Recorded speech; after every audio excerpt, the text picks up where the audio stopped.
अस्सलातु वस्सलामु अलैका या नबी अल्लाह व अला आलिका व अस्हाबिका या नूर अल्लाह व अला आलिका व अस्हाबिका या नूर अल्लाह। मेरे प्यारे और मोहतरम इस्लामी भाइयों, जब भी कभी दर्स व बयान की महफिल में बैठें तो निगाहें नीची किए, तवज्जो के साथ दर्स व बयान सुनिए कि लापरवाही के साथ इधर उधर देखते हुए दर्स व बयान सुनने से इसकी बरकतें ज़ायल हो जाने का अंदेशा है। अल्हम्दुलिल्लाह, आज मैरीलैंड के शहर बाल्टीमोर के फैज़ान मदीना में अमेरिका के मुख्तलिफ शहरों से आए हुए इस्लामी भाई एक काफ़िले की सूरत में न्यूयॉर्क से आपकी बारगाह में हाजिर हुए हैं। अल्हम्दुलिल्लाह, बड़ी तादाद में इस्लामी भाई इस काफ़िले में यहाँ पर आप इस्लामी भाइयों की बारगाह में हाजिर हुए हैं। अल्लाह ताला हम सबकी हाजिरी को अपनी बारगाह में कबूल फरमाए, आमीन। और आज के इस इज्तिमाए पाक की बरकतें हम सबको नसीब फरमाए, आमीन। हुजूर अकरम नूर मुजस्सम शाह आदम व बनी आदम शाफ़ए उमम सल्लल्लाहु तआला अलैहि वसल्लम ने इरशाद फरमाया, जो शख्स बरोज़े जुमा मुझ पर 100 बार दुरूद पाक पढ़े, जब वो क़यामत के रोज आएगा तो उसके साथ एक ऐसा नूर होगा कि अगर वो सारी मखलूक में तकसीम कर दिया जाए तो सबको किफायत करे। सुभान अल्लाह। सल्लु अलल हबीब सल्लल्लाहु अलैहि वसल्लम। प्यारे इस्लामी भाइयों, आज जिस मौजू पर मुझे कलाम करना है वो मौजू है दुआ की अहमियत। हम में से हर शख्स दुआ का मुतमन्नी रहता है, तमन्ना करता है। किसी से मुलाकात होती है तो कहा जाता है भाई दुआओं में याद रखना। कभी परेशान होते हैं तो बुजुर्गों से दुआ करवाते हैं, वालिदैन से दुआ करवाते हैं, इमाम साहब को कहते हैं हुजूर हमारे लिए दुआ कीजिएगा। कभी किसी मज़ार पे जाकर दुआ मांगते हैं। तो कभी गौर किया कि दुआ की इस्लाम में हकीकत क्या है? कुरान मजीद, फुरकान हमीद, सरकार अलैहिस्सलातु वस्सलाम की अहादीस करीमा दुआ के बारे में हमारी क्या रहनुमाई करती है? साथ साथ क्या दुआ मांगने के कोई आदाब भी हैं? क्या दुआ मांगने का कोई तरीका भी है?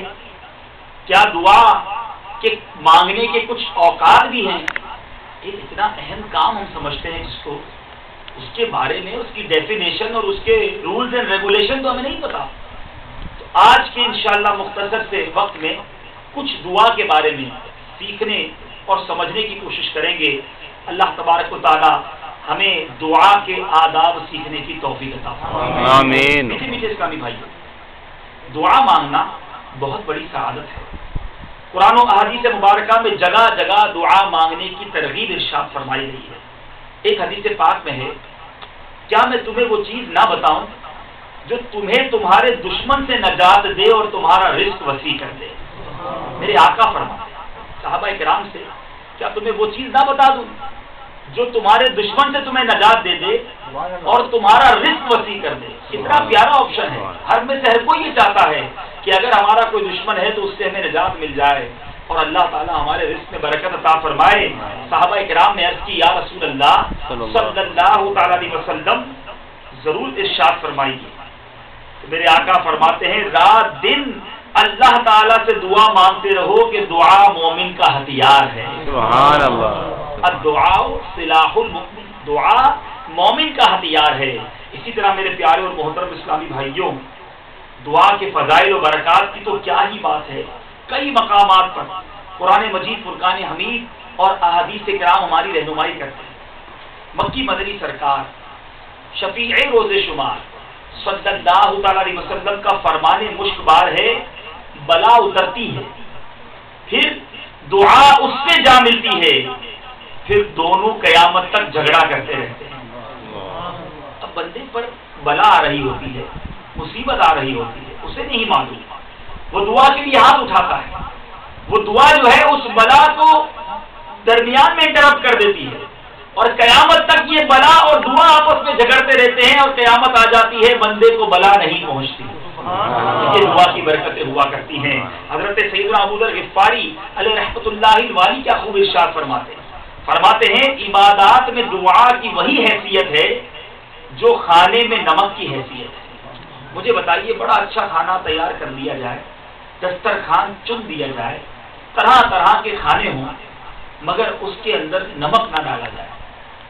حالانکہ چکن بھی ہوگا، مٹن بھی ہو، بہت ساری چیزیں ہوں، مگر سالٹ ڈالنا جو ہے وہ بھول جایا جائے، تو مجھے بتائیے کہ کھانے کا جو ٹیسٹ ہے وہ کیسا ہو جائے گا؟ آپ پیٹ بھر کر نہیں کھا سکیں گے، دل نہیں چاہے گا. بالکل اسی طرح ہم عبادات تو کرتے ہیں، روزے تو رکھتے ہیں، نمازیں تو پڑھتے ہیں، صدقہ اور اللہ کی عطا سے خیرات بھی کرتے ہیں، مگر کیا صحیح معنوں میں دعا بھی مانگتے ہیں؟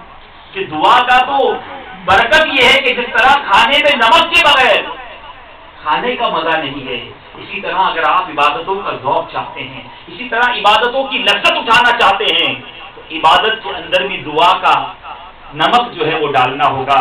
میرے پیارے محترم اسلامی بھائیوں، دعا کے تو اس قدر فضائل ہیں. آئیے ایک ایسی پیاری حدیث پاک سناتا ہوں کہ آپ کا دل جھوم اٹھے گا. اللہ کے محبوب دانائے غیوب منزہ عن العیوب عز وجل و صلی اللہ تعالی علیہ وسلم ارشاد فرماتے ہیں جو مسلمان ایسی دعا کرے کہ جس میں گناہ اور قطع رحمی کی کوئی بات شامل نہ ہو، یعنی دعا مانگے گناہ کی دعا نہ مانگے.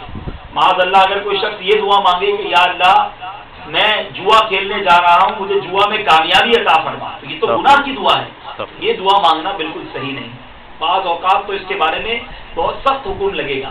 اسی طرح قطع رحمی کی کوئی دعا نہیں مانگے کہ یا اللہ فلاں رشتہ دار سے میرا تعلق ہمیشہ ٹوٹا رہے، یہ دعا بھی نہ مانگے. تو میرے آقا فرماتے ہیں کہ اگر کوئی مسلمان ایسی دعا مانگے جس میں گناہ بھی نہ ہو، قطع رحمی بھی نہ ہو، تو وہ دعا اللہ تعالیٰ اس دعا کی برکت سے اسے 3 چیزوں میں سے کوئی ایک ضرور عطا فرماتا ہے. اب وہ 3 چیزیں کون سی ہیں؟ غور سے سنیے. نمبر 1، یا تو اس کی دعا کا نتیجہ جلدی ظاہر ہو جاتا ہے. مینز یہ کہ اس نے دعا مانگی یا اللہ میری روزی میں برکت عطا فرما، اس کو روزی میں برکت عطا کر دی. اس نے دعا مانگی یا اللہ مجھے بیٹا عطا فرما، اللہ نے دعا قبول کی، بیٹا عطا فرما دیا. یعنی دعا قبول ہو جاتی ہے. ایک بات تو یہ نصیب ہوتی ہے، اگر یہ نہیں ملتی تو پھر کیا ملتا ہے؟ ارشاد فرماتے ہیں اللہ تعالیٰ کوئی مصیبت اس بندے سے دور فرما دیتا ہے. سبحان اللہ. اب بعض اوقات ہم سمجھتے ہیں جناب ہماری دعا قبول نہیں ہوئی، ہم نے تو دعا مانگی، دعا قبول نہیں ہوئی. ہمیں نہیں معلوم کہ ہم اس وقت جو گھر سے باہر نکل رہے تھے